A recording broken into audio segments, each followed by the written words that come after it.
We're here at the base of Carntocher, small mountain in the middle of County Derry in Ulster. And we're on this ancient roadway.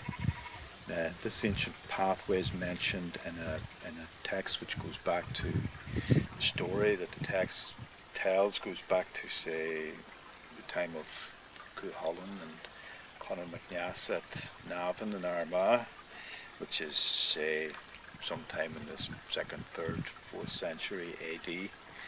And the story was that, as part of the story, this warrior called Sualdam, this Ulster warrior, goes around and tries to gather the Ulster forces from all around the province, and on his list of place names and on his journey, Carntocher is mentioned.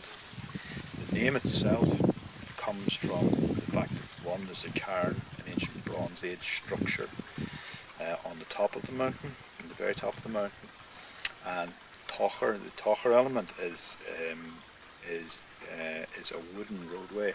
That were these wooden roadways that the kings made in early Christian times, and the end of the Iron Age, and around at that time they made them through boggy places so that they could pass across the landscape and go on their regal tours around the country. So that's what Tocher is. Carntocher is part of that ancient roadway which travelled once from Tara up through the north of Ireland, across the top of Lough Neagh and across to the great